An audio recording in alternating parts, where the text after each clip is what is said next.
The sun hung heavy over the road to Jericho, baking the dust into a fine, choking haze.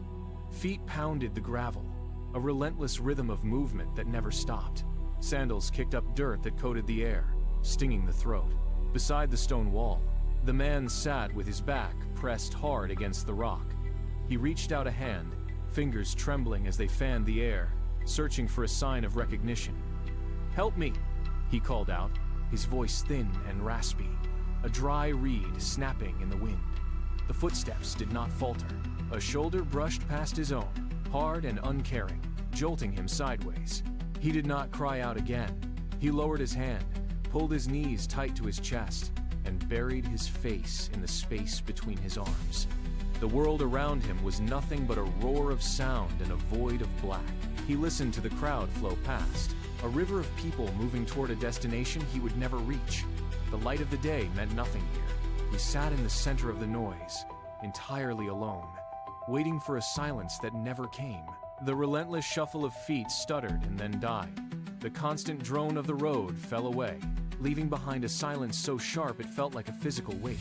The man lifted his head, sensing a presence that did not move past him. A shadow blotted out the heat of the sun. Someone knelt. He heard the rustle of movement, the soft sound of knees hitting the hard-packed earth.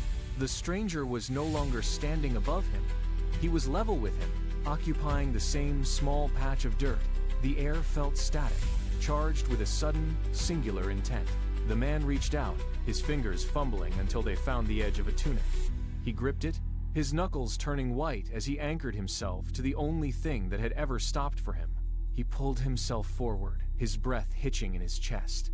He could smell the dust and the faint, clean scent of the open road on the stranger. He leaned in, his voice barely a tremor in the stillness.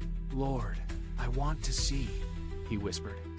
The request hung in the air, stripped of all pretense, a single, raw demand aimed at the darkness that had defined his entire existence. The stranger did not hesitate. His fingers moved forward, steady and deliberate, pressing gently against the man's closed eyelids.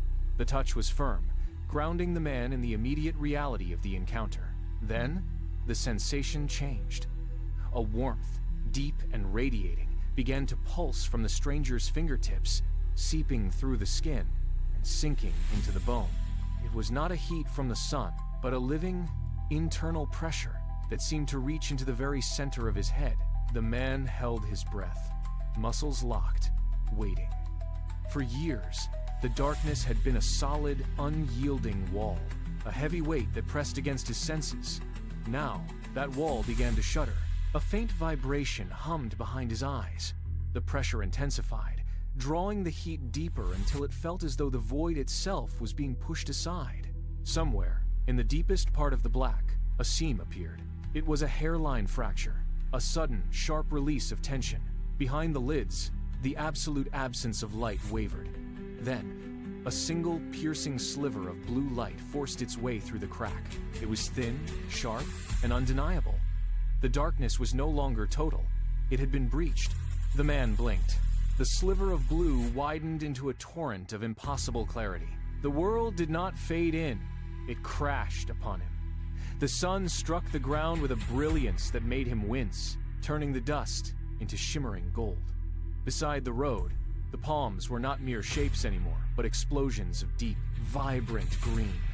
He jerked his head back, his eyes darting across the street, trying to contain the sudden, violent rush of reality. He looked down. The stranger was still kneeling before him. He saw the face clearly for the first time, the lines, the stillness, the quiet focus.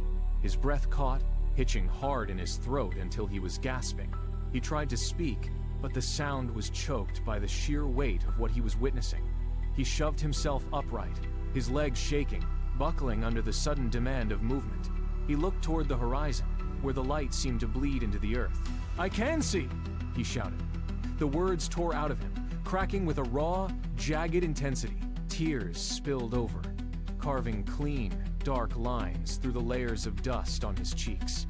He stood trembling, his eyes wide and hungry, drinking in every detail of the world he had been denied for so long.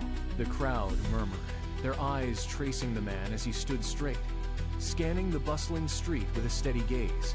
He turned to the stranger, bowed his head, and felt a hand rest briefly on his shoulder. He stepped away, his stride finding a new, purposeful rhythm.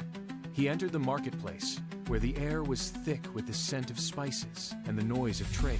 His eyes darted from stall to stall, absorbing the movement of people and the play of light on the stone walls. Near a narrow passage, a child hurried past, tripped on an uneven stone, and sent a basket of figs rolling across the dusty path. The child froze, looking down at the scattered fruit. The man stopped. He looked at the fruit, then at the child, and felt the same grace he had just received pull at his own hands. He knelt in the dirt, reached out, and began gathering the figs one by one. He placed them back into the basket, his movements careful and deliberate. He stood, handed the basket to the child, and offered a nod. The child smiled and ran off.